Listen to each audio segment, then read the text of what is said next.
नमस्कार, capital TV का खास शो किस्सा यूपी का देख रहे हैं और मैं हूं आपके साथ शिवानी रतूल। त्योहारों के समय कुछ दंगाई एक्टिव हो जाते हैं और माहौल को खराब करने की कोशिश करते हैं। इसी के चलते रामनवमी से पहले ही इस बार प्रशासन पूरी तरह एक्टिव रहा। कई इलाकों में हाई अलर्ट किया गया है। सीसीटीवी कैमरे से निगरानी रखी जा रही है। चप्पे चप्पे पर पुलिस बल की तैनाती की जा रही है। शोभा यात्रा में किसी तरह की बाधा ना आए, इसके लिए पुख्ता इंतजाम किए गए हैं ताकि कोई भी किसी भी तरह की हिंसक गतिविधि को अंजाम ना दे सके। हर बार हिंदू त्योहारों में माहौल को बिगाड़ने की कोशिश की जाती है। पत्थरबाजी या भड़काऊ बयानों से दंगे की स्थिति तक पैदा की जाती है। ऐसे में सवाल उठता है कि आखिर ये सब क्यों? त्योहारों के समय इस तरह माहौल को क्यों भड़काया जाता है? प्रदेश की शांति को क्यों जानबूझकर भंग किया जाता है? आखिर क्यों कुछ लोग नफरत का बीज बोकर खुशियां मनाते हैं? इसी मुद्दे पर चर्चा करने के लिए मेरे साथ स्टूडियो में मौजूद हैं कैपिटल टीवी के executive editor Rajiv Kumar. Sir, बहुत बहुत स्वागत है आपका। धन्यवाद। सर, त्योहारों की आड़ में ऐसी गतिविधियों को क्यों अंजाम दिया जाता है? देखिए, क्यों कोई सवाल है ही नहीं इस देश में, और इस कम्युनिटी के लिए क्यों सवाल नहीं है, क्यों किया जाता है, इसका जवाब पूरी दुनिया जानती है कि इसकी मानसिकता ही ऐसी है। ये किया जाता है, इसका जवाब कैसे दिया जाए ये जरूरी है हिंदुस्तान के लिए, क्योंकि ये आज की बात नहीं है। किसी भी हिंदू पर्व त्योहार के समय शोभा यात्रा हो या जुलूस निकाला जाए, हमेशा से उन मोहल्लों में सतर्कता की जरूरत होती रही है जहां मुसलमान रहता है। उन मोहल्लों में मस्जिदों वाले रास्ते पर हिंदुओं को शोभा यात्रा निकालने के लिए इजाजत तक नहीं मिलती थी, जैसा माहौल क्रिएट किया जाता रहा। लेकिन पहले की स्थितियों में और अब के परिस्थिति जो बनी है, उन दोनों में अंतर इतना है कि पहले अलर्ट मोड में हिंदुओं को दबाने के लिए पुलिस प्रशासन को रखा जाता था। जब भी ऐसी स्थितियां आती, शोभा यात्रा निकाला जाना होता, तो उस समय पुलिस प्रशासन यानी कि जो विपक्ष में बैठी हुई अभी पार्टियां हैं, जिसको हिंदुओं ने सत्ता से बाहर कर दिया है कि अब तुम सत्ता पर बैठने के लायक नहीं हो, कुछ जगहों पर अभी कुछ बैठे हुए हैं, उसे भी धीरे धीरे बाहर कर देगा। इन लोगों की जब सरकारें होती थी तो इनके काम करने के तरीके अलग थे। इन लोगों ने क्या किया कि लंबे समय तक इनकी सरकार है, हर साल हिंदू पर्व त्योहार मनाए जाएंगे, हर साल रामनवमी का जुलूस भी निकाला जाएगा, हर साल रामनवमी के लिए शोभा यात्रा भी निकाली जाएगी। और इस जुलूस के दौरान वो नजर रखी जाती थी कि जिन जगहों पर ये गए और मुसलमानों ने इनके खिलाफ पत्थरबाजी की, दंगा फैलाया, हंगामा खड़ा किया, इनसे विवाद किया, इस बात के लिए कि यहां पर गाना क्यों बजा रहे, जय श्री राम के नारे क्यों लगा रहे, जय हनुमान के नारे क्यों लगा रहे, जबकि रामनवमी का शोभा यात्रा निकाला जाएगा तो भगवान राम की ही बात की जाएगी, अल्लाहू अकबर नहीं बोला जाएगा। लेकिन फिर भी इनको दिक्कत होती थी। कभी ये कहेगा कि हमारे नमाज का समय हो रहा था दोपहर में और उसी समय हमारे पास से ये गुजारा गया, शोभा यात्रा गुजरी और उसमें डीजे बजाए जा रहे थे, गाने बजाए जा रहे थे। गाने कौन से? गाने तो उस समय भक्ति सॉन्ग ही बजाए जाएंगे, लेकिन फिर भी ये तकलीफ में आते और प्रदर्शित करते कि हमें परेशान करने की कोशिश की गई, इसलिए पत्थरबाजी करते। दंगा से हिंदुओं को कभी भी परेशानी, डर नहीं महसूस होता। ये हिंदुस्तान है। जब जब दंगा हुआ है, दंगा का माहौल क्रिएट करेगा तो परेशानी इन्हीं लोगों को होगी।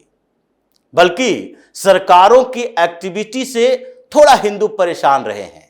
तो इन लोगों ने पहले यही तरीके अपनाए थे कि जिन जगहों पर दंगा की स्थिति पैदा हुई, थोड़े पथराव हुए, हंगामा हुआ, उन जगहों को सेंसिटिव जोन घोषित कर दो और उसे ब्लैक लिस्टेड कर दो। अगली बार के लिए जब भी शोभा यात्रा के लिए रूट निर्धारित किया जाएगा तो पुलिस उसे उन जगहों से गुजरने की परमिशन ही नहीं देगी। मतलब ये सुरक्षित क्षेत्र है, आरक्षित क्षेत्र है, यहां हिंदुओं के लिए नो एंट्री का बैन लगा दिया गया। ये मुसलमानों के लिए क्षेत्र सुरक्षित कर दिया गया, इस्लामिक किलेबंदी कर दी गई। अब उस किले के अंदर हिंदू प्रोसेशन नहीं निकाल सकते, शोभा यात्रा नहीं निकाल सकते। अब ऐसे अगर एक एक रूट को बैन किया जा रहा था मुस्लिम इलाकों में हिंदू शोभा यात्राओं के लिए, तो सरकारें इनकी सबसे ज्यादा समय तक रही। पूरे देश में सरकार रही और इसलिए ब्लैकलिस्ट रूट की संख्या बढ़ती गई, सेंसिटिव जोन की संख्या बढ़ती रह गई और फिर हिंदुओं को लगने लगा कि हम जाएंगे किधर से, तो फिर इन्हें शॉर्टेस्ट रूट दिया जाता था। यानी आप शोभा यात्रा निकाल रहे हो तो जो 20 किलोमीटर की यात्रा निकालते उसे कम करके 5 से 7 किलोमीटर कर दिया गया। धीरे धीरे उत्साह कम होता गया और शोभा यात्राओं की संख्या कम होती गई। जो हिंदू युवा उत्साहित होते थे, जिनको लगता था कि रामनवमी का शोभा यात्रा निकालना चाहिए, किसी पर्व त्योहार के समय हमें भी प्रदर्शित करना चाहिए कि हमारी आस्था कैसी है, उस प्रदर्शन पर रोक लग गई क्योंकि उन्हें लगने लगा कि इतना सारा इंतजाम करें और हमें 4-5 घंटे का भी मौका न मिले। हम चाहते थे कि कम से कम 15-20 किलोमीटर तक हमारी यात्रा चले और ये शोभा यात्रा के लिए 3 किलोमीटर दिया जा रहा है। तो उनका मनोबल गिरता गया और ये दबाव ऐसा रहा कि धीरे धीरे यात्राओं की संख्या कम होती गई।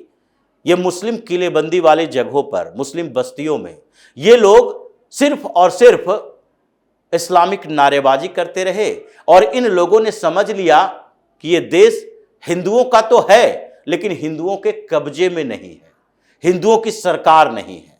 लेकिन स्थितियां बदली तो आज परिस्थिति भी बदल गई है। आज की स्थिति वो नहीं है। आज जो अलर्ट जारी किया गया है उसके पीछे का कारण यही है कि हम किसी भी क्षेत्र को सेंसिटिव जोन नहीं बनने देंगे। हम किसी भी क्षेत्र को प्रतिबंधित एरिया नहीं घोषित करेंगे कि ये प्रतिबंधित है, इन जगहों पर आप नहीं जा सकते यात्रा निकाल के।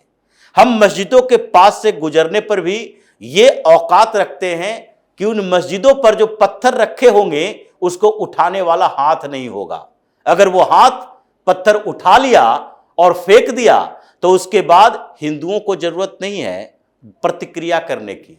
सरकार, पुलिस व्यवस्था इस लेवल पर तैयारी करके बैठी है कि कल हो सकता है कि उस मस्जिद के अवैध अतिक्रमण वाले इलाके जहां पर वो सड़क पर मस्जिद बना के रखा है उसके ऊपर बुलडोजर चल जाए। तो इन लोगों को भी थोड़ा डर हुआ है और हिंदुओं का मनोबल बढ़ा, तो इसके कारण शोभा यात्राओं की संख्या बढ़ी, उत्साह हिंदू युवाओं में आया और इन लोगों का जो मुसलमानों का मनोबल कमजोर हुआ है उसके बावजूद इसके जो कॉन्स्पिरेटर माइंड है, जो कुछ लोग जो कि भड़काने की कोशिश करते हैं, जो कुछ राजनीतिक पार्टियां हैं जो मुसलमानों के इन्हीं आधारों पर अपने वोट की राजनीति करती है, इसके जाहिलता का फायदा उठाती है, उन लोगों ने फिर शोभा यात्राओं के खिलाफ बयानबाजी करनी, फिर मुसलमानों को भड़काने की कोशिश करना कि नहीं नहीं अगर तुमने सरेंडर कर दिया तो फिर हिंदुस्तान में रहने के लायक नहीं रहोगे। इसलिए मौलाना ये मस्जिदों से तकरीर करते हुए हिंदुओं के खिलाफ बात करता है कि तुम्हें लड़ना है किससे? हिंदुओं से, तुम्हें सरकार से लड़ना है।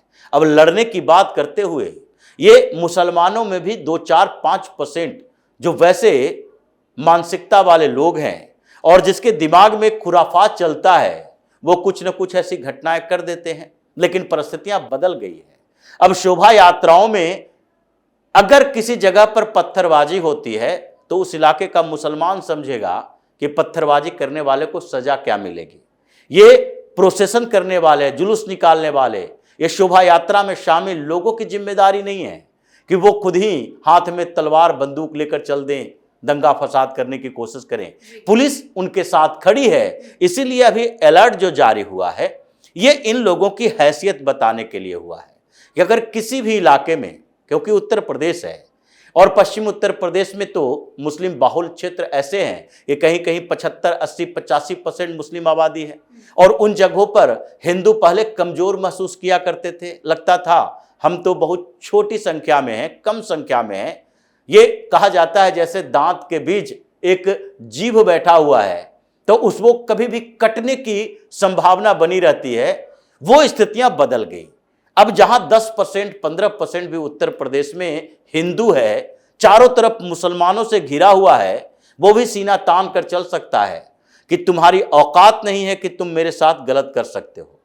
जहां भी गलत हुआ, बरेली में हुआ, वहां के मुसलमानों को बताया गया कि तुम हिंदुस्तान में हो, पाकिस्तान में नहीं हो, जी। जहां तुम्हें अपनी मन मर्जी से कुछ भी कर लोगे, संविधान कानून की धज्जियां उड़ा दोगे। यह संभल में हुआ, वैसे ही इनकी हैसियत दिखा दी गई। अभी भी बुलडोजर एक्शन खत्म नहीं हुआ।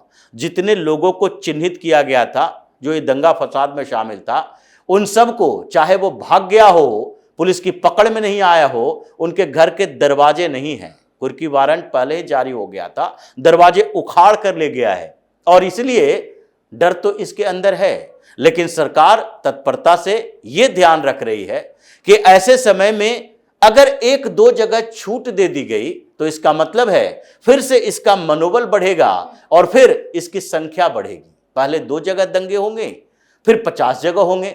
अगर 2 जगह पर ही काबू कर लिया गया, इसकी हैसियत बता दी गई, तो वो 2 से माइनस में जाएगा, प्लस में नहीं जा सकता है। तो जो अभी सरकार ने किया है रामनवमी के पहले, ये हिंदुओं के लिए है।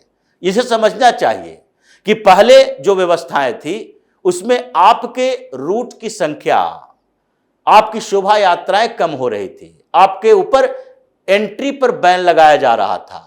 अब आपको पूरी तरह से छूट मिली है, तो उस छूट को स्वच्छंदता की तरह नहीं, स्वतंत्रता की तरह उपयोग करना चाहिए। थोड़ा संयम तो सबको बरतने की जरूरत होती है, लेकिन सरकार ये काम करने की कोशिश कर रही है कि जो पहले व्यवस्थाएं थी वो व्यवस्थाएं अब बदल चुकी है। अब सरकार हिंदुओं के साथ है, मुसलमानों के खिलाफ नहीं है। लेकिन दंगा फसाद करने वाले जिहादी मानसिकता के मुसलमान, जो कि हिंदुओं के ऊपर अत्याचार करने की कोशिश करते रहे, उन लोगों को उसकी औकात बताना जरूरी दिखाई पड़ रहा है। जी सर, बहुत बहुत धन्यवाद आपका इन तमाम जानकारियों के लिए। धन्यवाद। कई बार देखा गया है कि त्योहारों में बड़े बड़े हादसों को अंजाम देने की कोशिश कुछ दंगाइयों के जरिए की जाती है।